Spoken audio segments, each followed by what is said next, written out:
You know, there's a saying on the Birdwood sub that goes, when the U-boats are in town, they're going down. And that is true today. But as a bit of a bonus, I thought we'd go for a bit of a ride on the maintenance of way train, or the work train as I call it, around the top part of the layout as it gets to its work site in the new grain handling facility. So jump on board and let's follow a couple of old GEs.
These Atlas units are over 20 years old and were the very first train to be powered on the Birdwood sub, and have always carried all my track laying tools around the layout. And they'll probably be the last two before the layout is moved to my new home in Stirling.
As the train exits the tunnel, our worksite is on our right, and this will receive full grain cars, with the seed or grain being converted into vegetable oil.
G'day everyone, Greg here from British Films, and welcome back to the BNSF Birdwood Subdivision.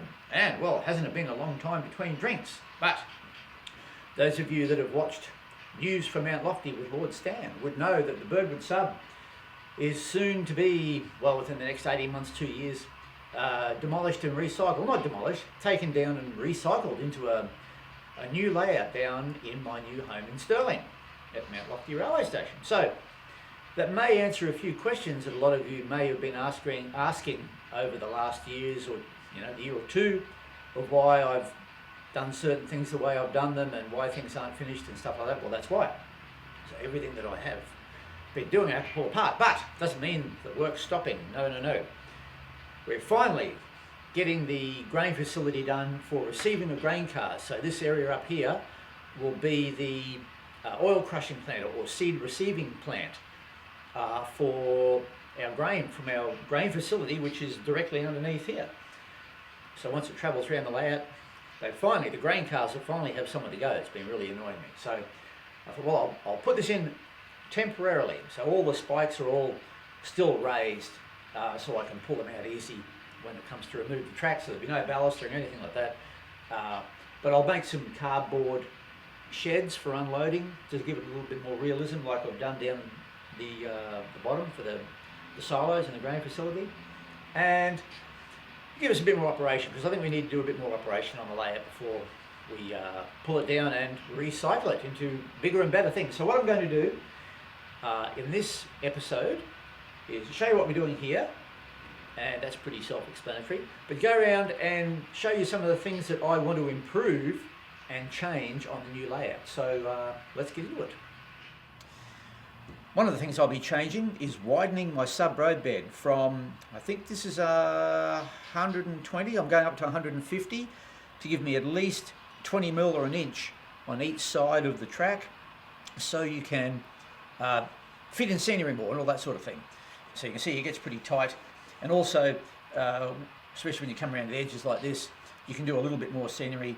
And another thing, get the fascia away from the track and even drop it down in some cases, so you can have a bit of an embankment next to the edge of the layout. Or if you have it far enough out, raise the fascia up so you can have a little bit of a cutting through there, just to give it a bit more variety, so it doesn't look like you've come to the edge of the world on the edge of the layout. But of course that comes into the planning right from the word go, because you need to make these wider so your aisles are wider and all that sort of thing. So that's one thing I'll be doing.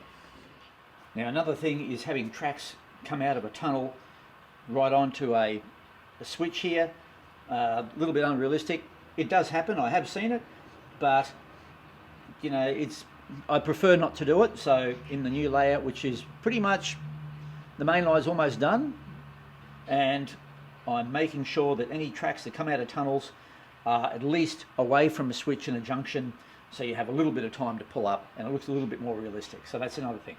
And also here you can see this road bed here is not wide enough. So another 10 mil on the single track, I'm going 100, and on double track I'm going 160. So there could be a little bit more room on each side to put scenery.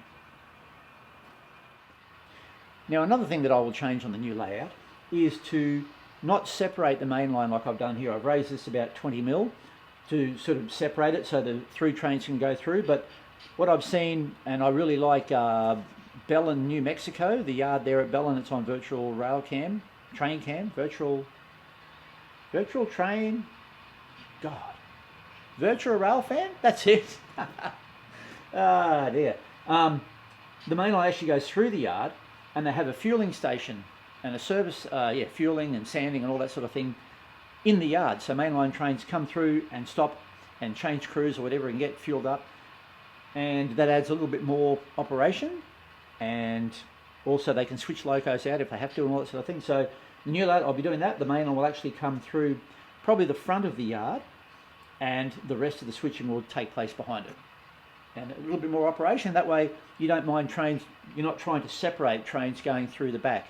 You can actually bring them into the yard and make them more part of the operation of the layout. Ah yes, the elephant in the room. This was an interesting experiment. By the time I built this, I knew the layout was going, so This was more of a scenery experiment, and I'm quite happy with some of the rock work I did on here in the painting for a scenery novice. And yeah, I really am happy with some of the rocks and the colours that I got here. And this old daylighted tunnel portal. Actually, these ribs, I've actually seen some daylighted tunnel portals in some videos, and these are way too big, they're too tall.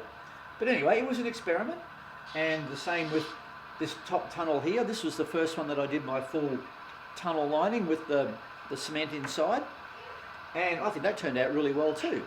So these are experiments for the new layout, which will be, I'll be able to do a lot quicker, and I know that they work.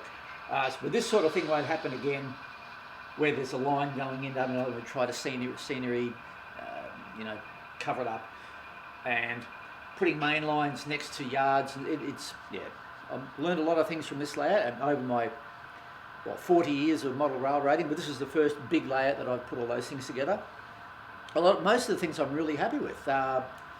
So, you know, the way it runs, the track plan for the new one I will be discussing down the track, and it will be a point-to-point layout, and we'll discuss why I'm doing that. It will have the option of continuous running, but for most parts it will be a point-to-point, because I feel as you get older and more experienced, no matter how good your layout is, no matter how nice your rolling stock is or how wonderful your scenery is, you're going to get sick of going round and round. You need a purpose. I know it sounds pretty boring, but you really need a purpose to have your trains running, and that's what I've found.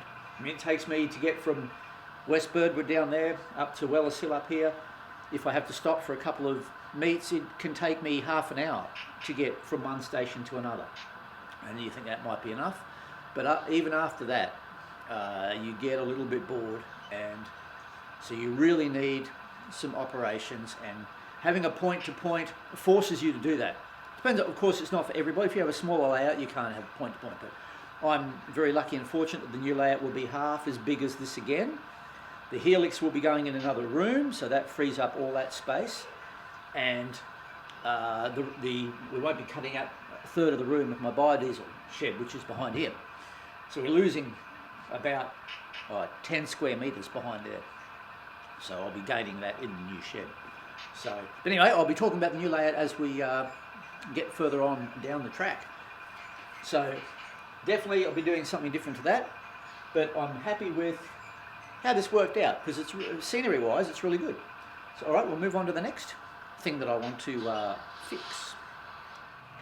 Okay, so here's another thing that I don't like, but once again, you're limited by your space, and sometimes you just have to do it. But in the new layout, I'm trying, because I have the luxury of the room, I'm trying to do as much as I can to get rid of scenery problems, and I'm going with less is more. So I'll have more room, but I'll be putting in less track. The main line will be longer, but less cluttered track. So here's the thing that really bugs me. Having multiple tracks in a scene. So here we've got if I was staying here, this would have been a dry creek bed or something here, and a cliff at the back there or something. But just having these multiple tracks going back in a scene really grinds my gears, trendsetters. So, and I know we can't, sometimes you just can't do anything about it, but it really pisses me off. So in the new layout, I'm purposely designing things around that, trying not to get tracks curving each other behind like that. In some instances it does happen. Look at Tehachapi. There's a few places in Tehachapi where a track goes up and then comes back, but that's on different levels, and I will be doing that. Yes, sirree. There will be a big peninsula on the new layout. I don't want to give too much away, but I'm having because the helix is going into another room, we'll be able to climb to the top level by the helix and by a very long peninsula, which hopefully will be quite exciting and really interesting to watch trains go up. So anyway, but that's another thing. Having multiple tracks in a scene like that, and having more than one bridge, that makes me even more. I know that We have to do it in some cases, but I'm trying to get away from that. I have the luxury of space, so I'm going to rectify that.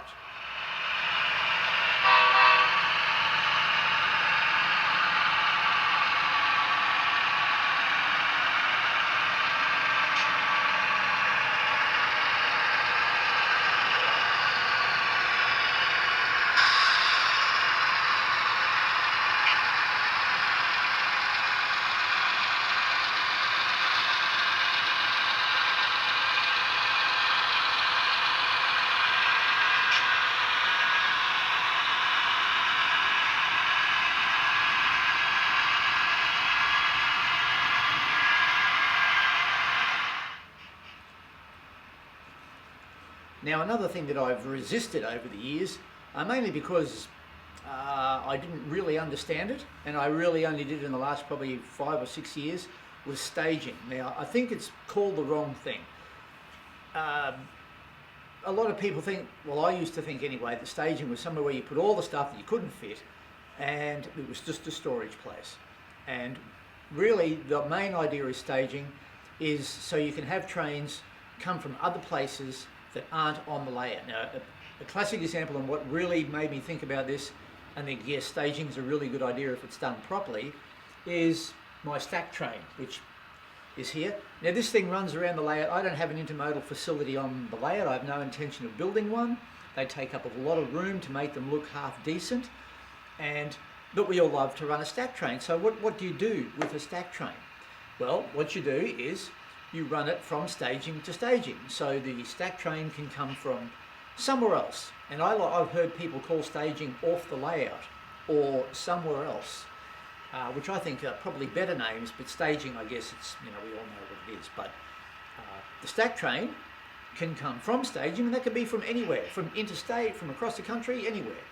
Go through the layout. Now, the beauty of having, like I said before, having the main line integrated into the yard rather than me trying to push it out of the yard. If I had it up the front here like they do in Bella, New Mexico, thank you Virtual Rail fan for that, you can run the stack train from staging. Say it's come from, California, it's going to the East Coast or whatever. It can come into your yard out of staging, round the layout, into your yard, get refueled, even swap the power out. Say you've got a dodgy unit on it, you can swap some locos out, put some more locos on, and piss it off. It goes off the layout, back to staging, and it's gone. It can sit there for weeks if you like, or maybe it can come out every second operating session or something. So all of a sudden, you've got somewhere to put trains that don't really belong on the layout, but you'd like to run them through. Also, maybe locals that you want to have take a bit more time to do their run. They can go to staging. They can be going and picking up from other industries and doing switching that aren't actually on the layout. Then later on in the session, they pop back out again. So definitely staging will be going in on the new layout, and it'll be going underneath one of the yards under here. And there'll only be 2 tracks in that one, and then there'll be another set of staging in the helix room with probably maybe 3 or 4 tracks in there. So that's more than enough, I think. So that's what's happening with the staging. So if you can fit it in, even 1 or 2 tracks, it gives you somewhere to run trains off the layout. I think calling off the layout is really good, but staging, I guess, is easier, So, well, I think that's about it for this quick update. We'll be coming back to show you how we're going progress on the oil facility or seed facility. I don't know what they call a place where they make canola oil and what's the other one? Vegetable oil, whatever. I have no idea. Anyway, that's what it is. And we'll be doing some more switching coming up on the Birdwood sub very, very soon. So, all right. Well, thank you for watching, and hooroo for now. Bye-bye.